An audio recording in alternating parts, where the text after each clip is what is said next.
With the power supply fixed, we can now move on to cleaning the inside of the set. As you can see, it's really dirty at the back. So what I'm going to do is take the speaker out, put it to one side, and we can give this cabinet a wash in the sink and get the remnants of all this foam off, which is no doubt going to get in the air. And the bottom of the cabinet needs cleaning as well. So it's now going to get a good wash. Right, let's get cleaning. I'm going to use this Zep Heavy Duty Citrus Degreaser. I'm just going to give it a splat.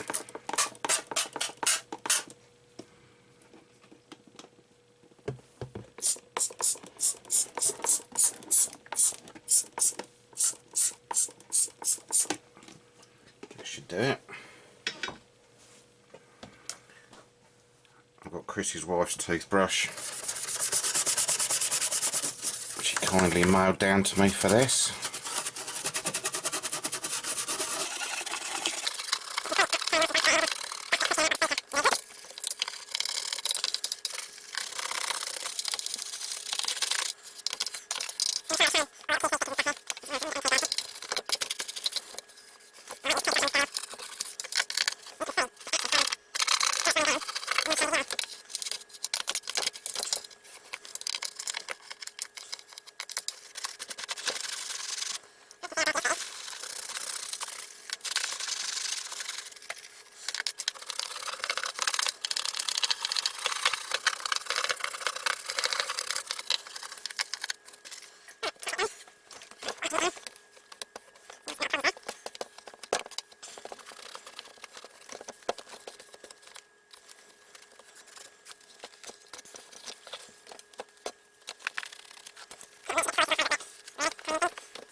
On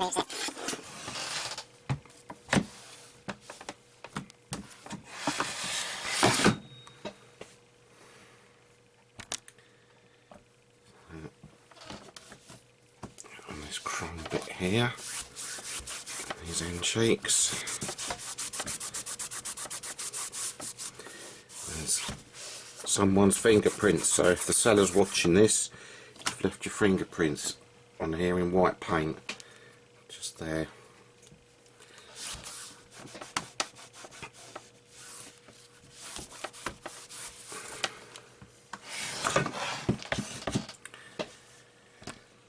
There.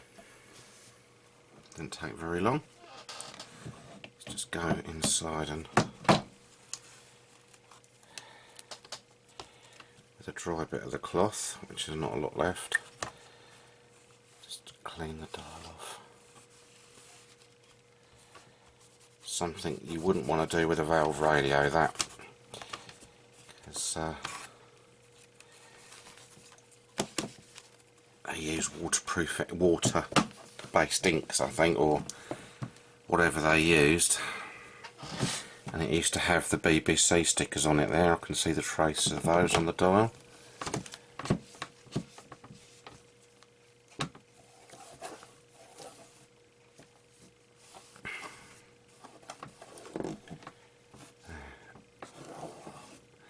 So there's quite a lot of dirt still in these little gaps, which I'll have to get out.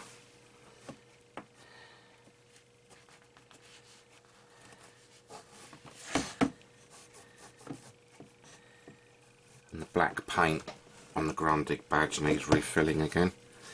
It's not a problem. All these things can be fixed.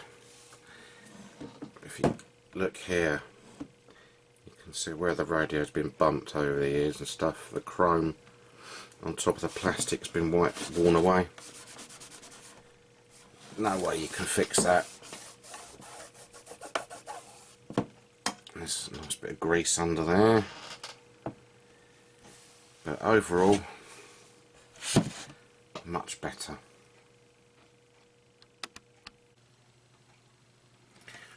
One major fault with this radio, when you look at it, is all these black marks where the paint has flaked off on the grill.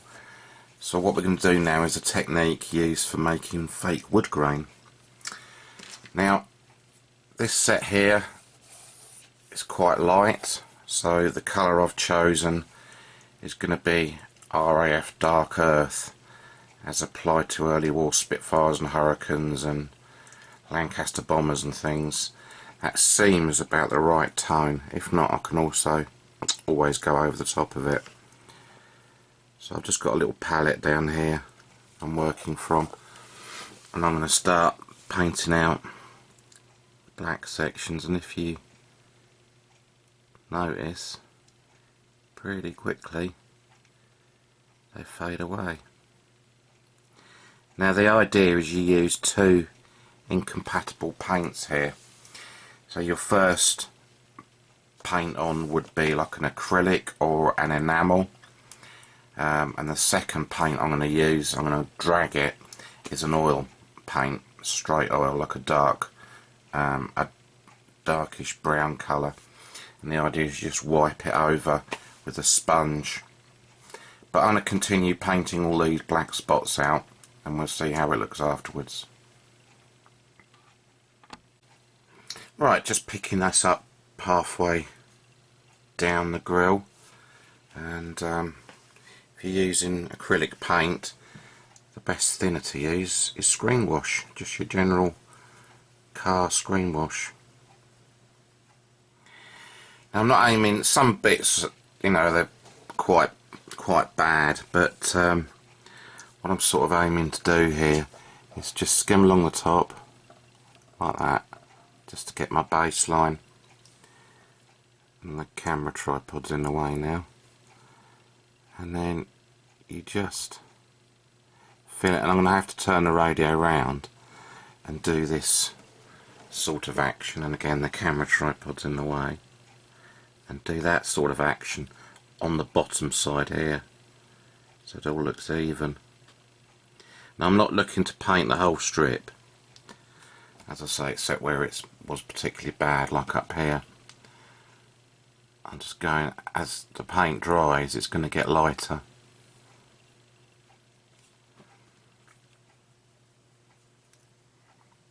So that's all I'm doing. So as you can see, it disappears quite quickly. There's a big chunk down here, look. It's a pretty good match, that REF Dark Earth. So I want to continue doing this and then we'll come back. Right, just picking up once again, all this painted now. What I need to do, if you can just see on the tops here where the paint's just gone over, just getting some little, you just run a knife blade or something over there and just clean up the edges here, or even your fingernail really. But yeah, looks okay. Next I'm just going to wait for an hour or so, let the acrylic paint dry, and I've got to try and remember where I put my oil paints.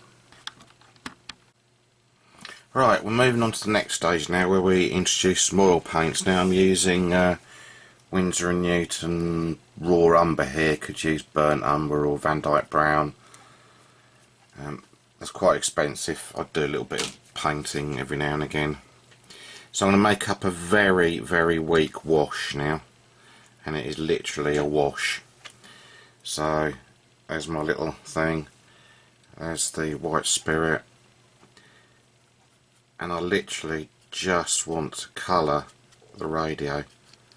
I don't want to paint it, I want to give that acrylic paint here a little coat. Very weak wash, and this will start to bring it out again, the shine, because this is a matte paint. And I'll start at the top here. 2 coats is better than one heavy one, so you can hardly see it.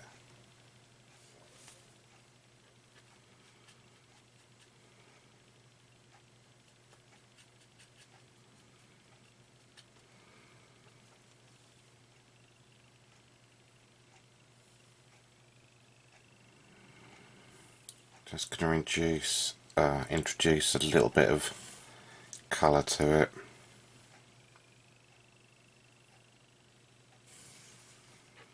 Like so, and I'm just going to continue doing that now. And the next thing we'll do is put a wash on. And you can go through and you can actually get a bit of paint, because if you look at wood, it consists of many different colours. So you could dab a couple of dark spots on like this.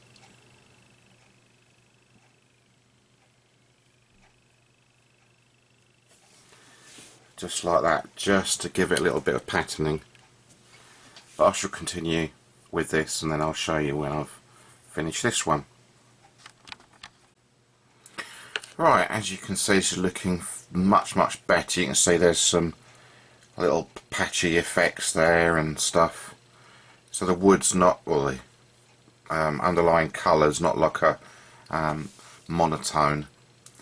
There's patchy bits and darker bits and lighter bits over there as I'm looking through the camera lens. What we're going to do now is we're going to get something pointy. I've just reversed a drill bit in a pin vise here. We're going to get some of our brown and umber paint, or whatever colour you fancy, and this is the monotonous bit. What we're going to do now is we're just going to put dots just absolutely randomly everywhere.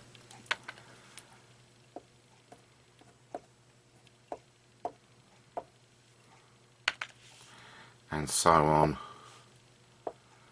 and so on. Just dot it around everywhere. And you want little bits of paint, so not paint spots. You can put big bits like that, or little bits,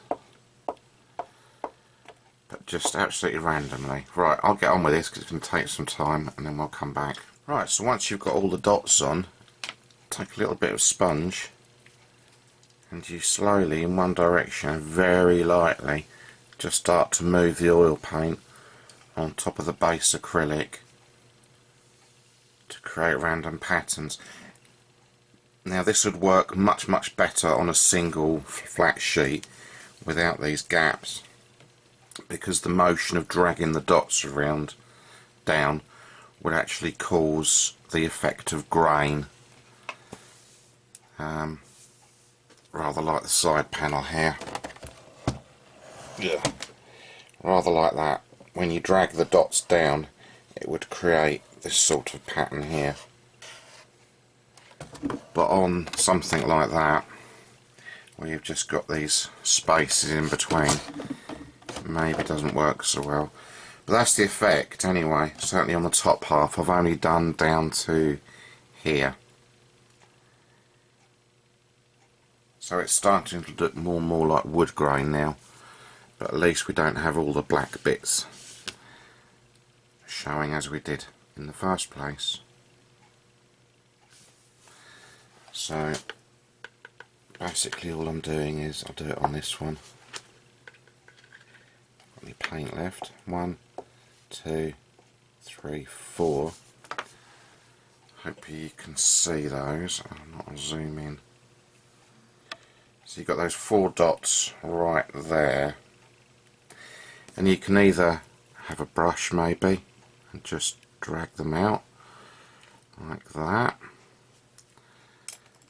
and then with a sponge, working in one direction unless you're going down, of course.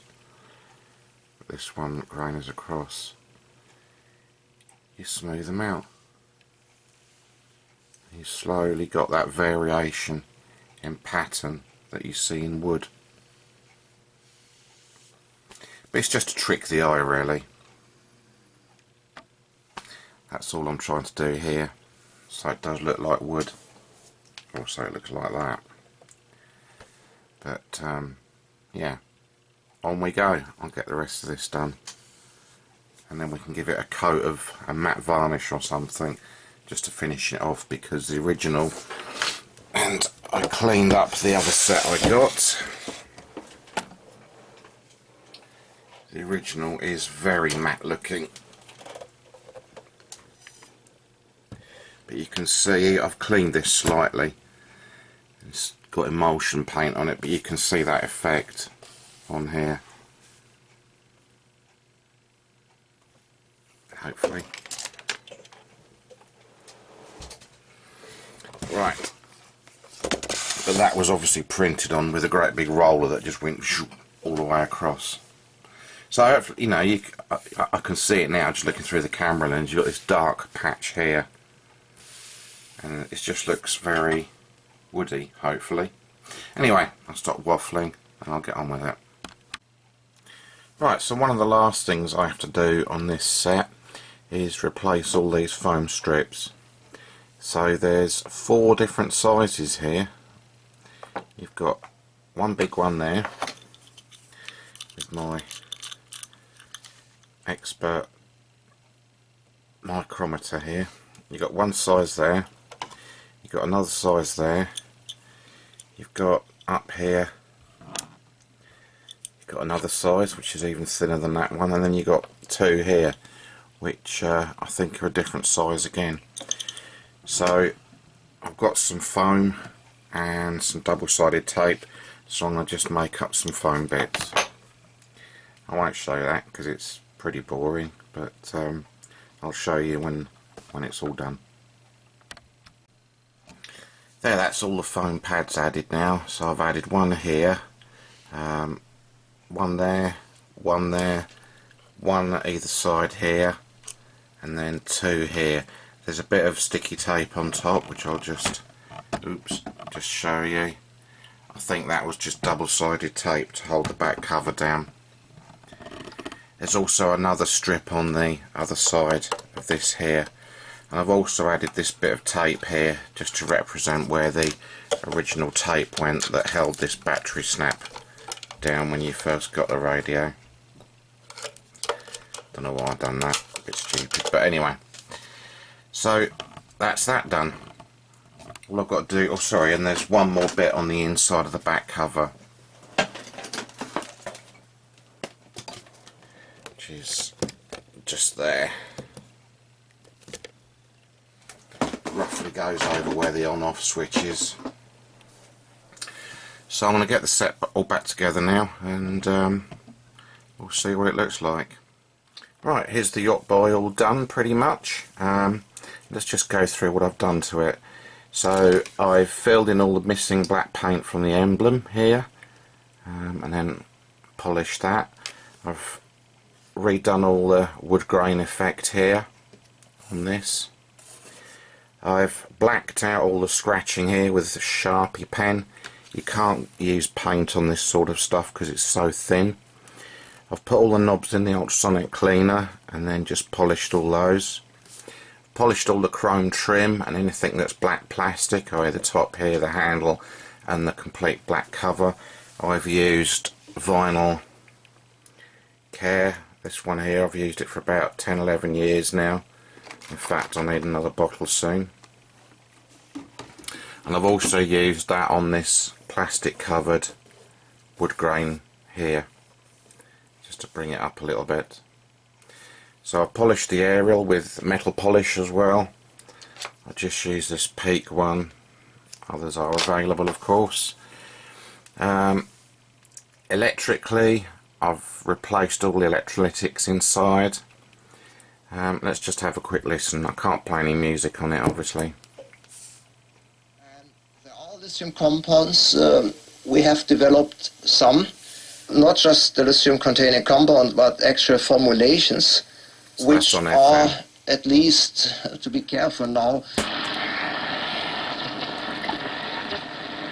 and stick with it. You've just gone from hooking fish to big wheels to darts. Two of your children are unborn, Dave. Oh yeah. You should have brought a darts. So that's on. You've got to get over 6 to win. It's very unlikely given the board. Can we get something chocolatey? Should we let John play to keep him quiet? Let's let John play darts to keep him quiet, and then I'd like something chocolatey. Then I'd like a lie down. Whilst Ellis, as a true addict of the lash. And I think as far as Alexander Arnold is concerned, he is the man. Maybe action comedy is crazy. This is absolute radio. We are you. So it sounds absolutely fantastic on music. Just a shame I can't play any through it. Everything works. Quite happy with it. The light's always on when it's plugged into the mains, of course. And that's it. I hope you've enjoyed watching and following along. More to come.